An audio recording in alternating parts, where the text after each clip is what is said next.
Evening and afternoon to all my dear shining stars. Your exams are around the corner, and I hope you are preparing well to achieve great results. Give your best effort, and success will follow. From my side, all the very best to all of you. My blessings are always with you. Today, we are going to start a revision series in which I will provide you with some important notes, keywords, and themes or central ideas of all chapters. So let's start with your first chapter of your Vistas book, the third level. Your chapter number 1, the third level, which is written by Jack Finney. First of all, we will discuss the theme. The story clearly explores the science fiction genre of time travel. The first main theme is time travel. In this story, the writer tells how people adopt different ways to escape the grim realities of the modern world कि कैसे लोग modern world की grim realities से, परेशानियों से, चिंताओं से भाग जाना चाहते हैं, एस्केपिज्म चाहते हैं. They can do so by losing themselves in their own world of imagination. और ऐसा वो क्यों करते हैं, कैसे करते हैं कि वो अपनी इमेजिनेशंस में ही खो जाना चाहते हैं और मॉडर्न वर्ल्ड की रियलिटीज़ से, ग्रिम रियलिटीज़ से वो भागना चाहते हैं. Now there is introduction of the chapter. Charlie the protagonist, इस कहानी में प्रोटैगनिस्ट है, मेन कैरेक्टर है Charlie. And he wishes to be transported to the third level पे जाना चाहता है. The world of 1894 which is supposedly a much happier and quieter place to be. It is one of the most concise and entertaining stories about time travel. जैसा कि हम पहले बता चुके हैं कि ये स्टोरी टाइम ट्रेवल की थीम पे बेस्ड है और एस्केपिज्म यहाँ दूसरी थीम है. The question whether the third level exist in real और only in Charlie's mind can be inferred from Sam's letter. कि थर्ड लेवल रियली एग्जिस्ट करता है या फिर ये चार्ली के माइंड की इमेजिनेशन है, ये हमें सैम के लेटर से पता लगता है. तो हमें ये पता चलता है कि third level is not physically exist, ये सिर्फ एक इमेजिनेशन है चार्ली की, क्योंकि वो रियलिटी से बचना चाहता है.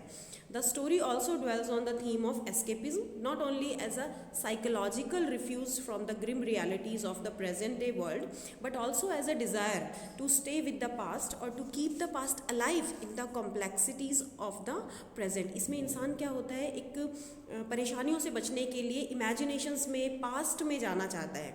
In the story, Charlie not only expresses desire to escape, but also prepares and tries very hard, a desire which is not contested by the wife either.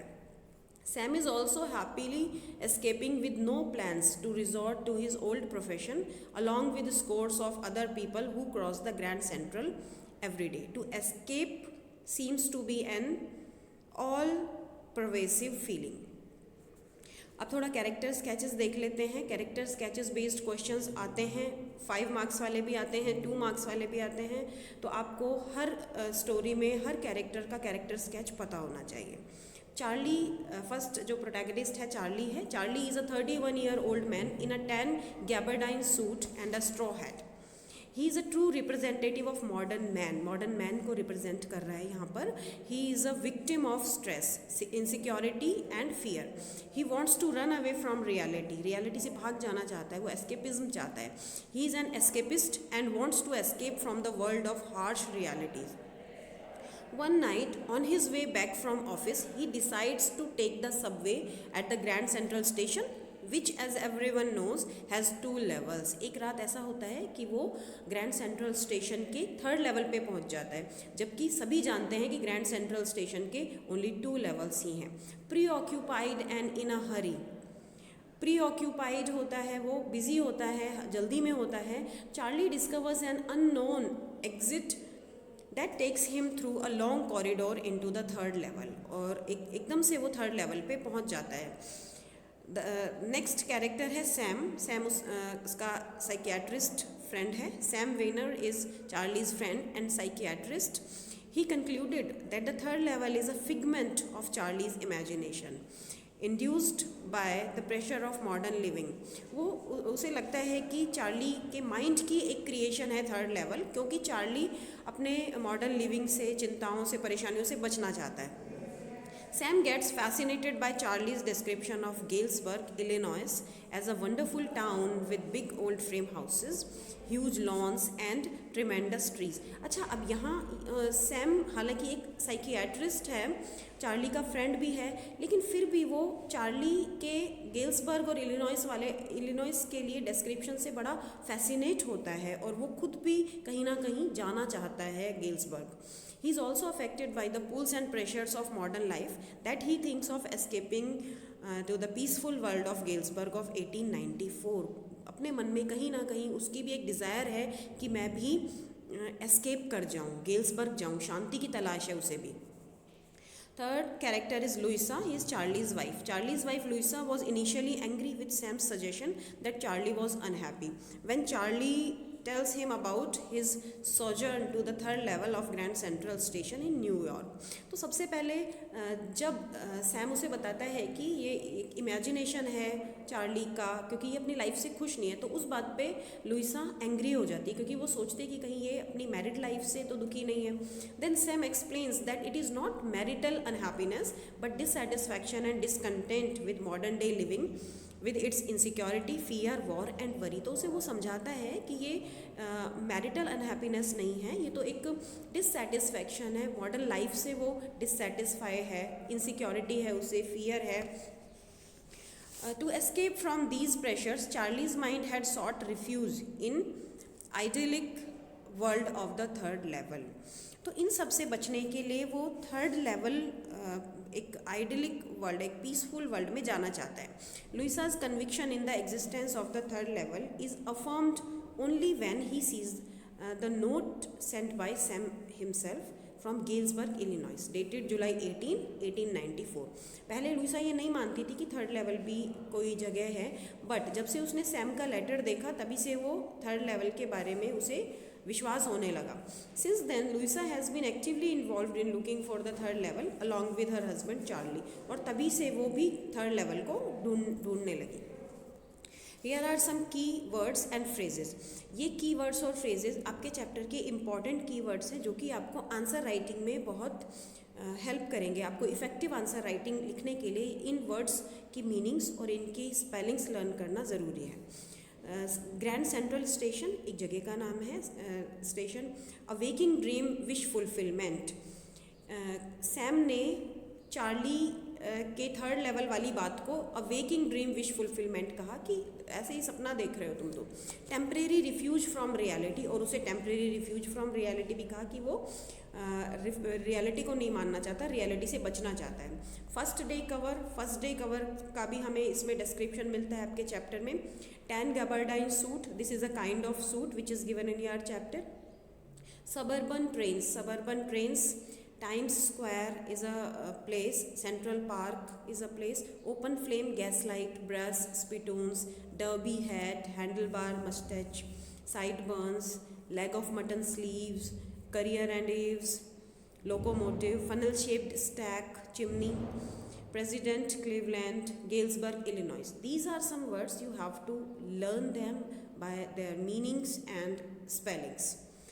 These words will help you writing good answers. Now some main points of the chapter. We will cover the story with these main points. Charlie claims to have been on the third level of Grand Central Station. Charlie जो कि इस story का main character है, वो ये claim करता है कि ग्रैंड सेंट्रल स्टेशन पर एक थर्ड लेवल है, थर्ड फ्लोर है, जबकि सभी लोग कहते हैं कि वहाँ सिर्फ 2 लेवल्स हैं. The railway authority swear that there are only 2 levels at the Grand Central. No one has ever seen the third level. किसी ने भी वहाँ थर्ड लेवल नहीं देखा. हर कोई यही स्वेयर करता है कि वहाँ सिर्फ 2 लेवल्स हैं, जबकि चार्ली कहता है कि मैं थर्ड लेवल पर था. Charlie consults his psychiatrist friend. Charlie ने अपने साइकियाट्रिस्ट फ्रेंड जो कि सैम है उसे बताया कि मुझे ऐसा लगा कि मैं थर्ड लेवल पर था. He tells him about the third level. His friend calls it a waking dream wish fulfillment. फिर उसके फ्रेंड ने कहा कि this is nothing else, ये एक waking dream wish fulfillment है, जो विश हमारी पूरी नहीं हो पाती तो उसे हम सपना देखते हैं. तो that kind of wish this is. Actually Charlie doesn't feel at home in the modern world of fear. doesn't feel at home means comfortable, कि चार्ली इस मॉडर्न वर्ल्ड में कंफर्टेबल नहीं है और ये मॉडर्न वर्ल्ड फियर, इनसिक्योरिटी और war से भरा हुआ है और यहाँ चार्ली फील एट होम नहीं है, यानी कंफर्टेबल नहीं है।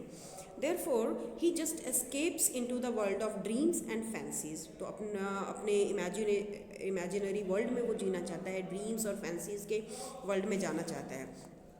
Charlie's friends claim that he has an escapist tendency. His stamp collecting is nothing but a temporary refuge from reality. अच्छा, चार्ली की एक हैबिट होती है, एक हॉबी होती है, stamp collection habit, which was started by his grandfather. तो Sam कहता है कि ये तुम्हारी हैबिट ऐसे ही कुछ नहीं है, बस ये एक टेम्परेरी रिफ्यूज फ्रॉम रियलिटी, कि तुम रियलिटी से बचना चाहते हो और पास्ट की चीज़ों में खोए रहना चाहते हो। One day Charlie is in a hurry to get to his apartment. एक दिन होता है कि वो रात में लेट हो जाता है और बहुत जल्दी में होता है अपने घर पहुंचने की। He takes the subway from Grand Central because it is faster than the bus. He goes down the steps to the first level. पहले वो फर्स्ट लेवल पे जाता है, suburban trains leave from there. Then he walks down to the second level, फिर second level पे जाता है। He goes into an arched doorway heading for the subway and gets lost. और फिर वो एक आर्क डोरवे यानी एक आँख टाइप के दरवाजे से निकलता है और खो जाता है। It is quite easy to get lost there. और वो बताता भी है कि यहाँ ग्रैंड सेंट्रल स्टेशन पे खोना बड़ा आसान है, because the Grand central is growing like a tree. यहाँ पे सिमिली यूज़ हुआ है कि वो नीचे से जैसे ट्री की रूट्स डे बाय डे बढ़ती रहती हैं, ऐसे ही ग्रैंड सेंट्रल लगातार ग्रो कर रहा है। Endless corridors, doorways and stairs. He finds himself on the third level. और फिर जब वो खो जाता है तो वो अपने आप को थर्ड लेवल पर पाता है। अब थर्ड लेवल उसे डिफरेंट क्यों लगा? कुछ चीज़ें वहाँ उसने ऐसी देखी जहाँ जिससे कि वो लगा कि ये कुछ कहीं मैं डिफरेंट किसी जगह पर आ गया हूँ, किसी स्ट्रेंज जगह पर आ गया हूँ। It is a different world of gas lights, brass spittoons, derby hats, beards, sideburns and fancy moustaches. So these are things. इन्होंने उसके दिमाग में एक डाउट पैदा किया कि मैं ये कहीं और आ गया हूँ, मतलब पास्ट में आ गया हूँ मैं। He wants 2 tickets for Galesburg Illinois. और उसे कंफर्म तब हुआ जब उसने न्यूज़पेपर देखा। न्यूज़पेपर में उसने डेट देखी, तब उसे कंफर्म हुआ कि वो 1894 में आ चुका है। अब जब वो वहाँ आ चुका था तो वो गेल्सबर्ग जाना चाहता है, क्योंकि गेल्सबर्ग उसे पीसफुल प्लेस लगता है और वो गेल्सबर्ग के लिए 2 tickets चाहता है। The clerk is surprise to see different kinds of notes in Charlie's hand. Clerk surprise हो जाता है चार्ली के पास डिफरेंट काइंड ऑफ नोट्स देखकर। He wants saying to him that ain't money mister, कि ये कोई मनी नहीं है। Charlie turns away and goes out fast. तो ये सुनकर चार्ली वहाँ से निकल जाता है, क्योंकि he doesn't want to be imprisoned. He buys old currency. फिर वो ओल्ड करेंसी बाय करता है, but he never again finds the corridor that leads to the third level at the Grand Central. वो ओल्ड करेंसी लेकर आता है, फिर third level को ढूंढने लगता है ग्रैंड सेंट्रल पर, बट अब उसे वो कॉरिडोर नहीं मिलता जहाँ से वो थर्ड लेवल पर गया था पहली बार। His friend Sam Weiner disappears nobody knows where. अब कुछ टाइम बाद उसका फ्रेंड सैम डिसअपियर हो जाता है, किसी को नहीं पता वो कहाँ गया। तो चार्ली को लगता है कि मे बी वो गेल्सबर्ग गया होगा, क्योंकि चार्ली बहुत बार उसे गेल्सबर्ग के बारे में बातें करता था, गेल्सबर्ग की बातें बताता था, उसे डिस्क्राइब करता था कि कितना पीसफुल प्लेस है।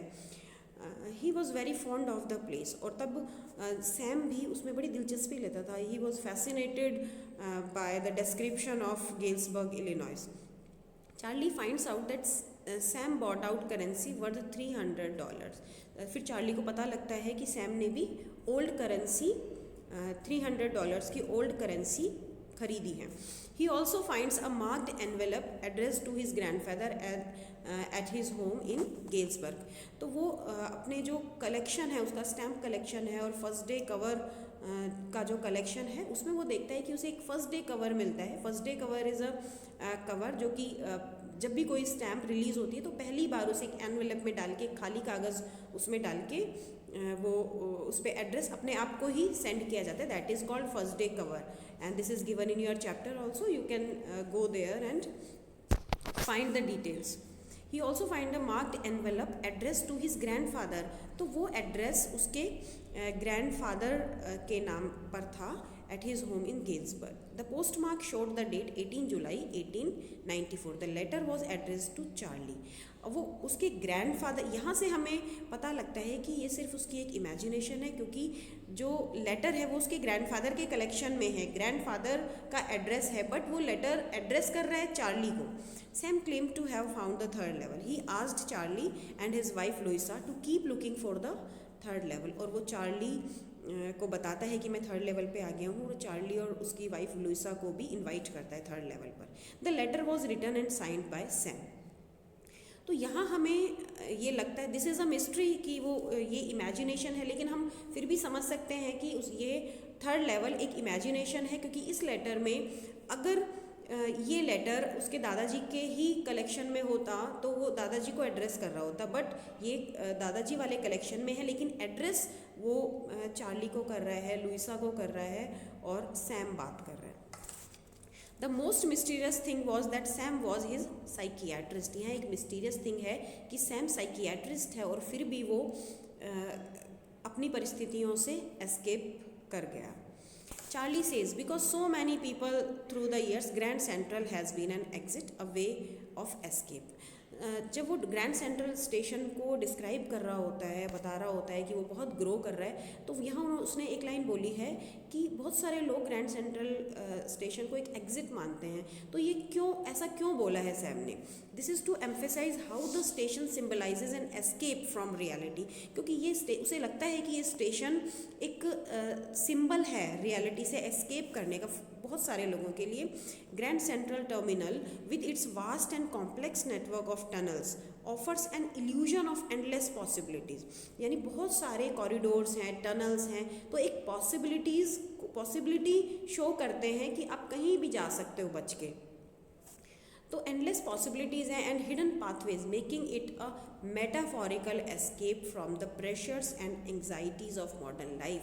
तो यहाँ वो ये कहना चाहता है कि जो ग्रैंड सेंट्रल स्टेशन है एक मेटाफोरिकल एस्केप देता है. मेटाफर यूज़ हुआ है यहाँ पर कि मेटाफर है बचने का, लाइफ के प्रेशर और एंग्जाइटी से बचने का.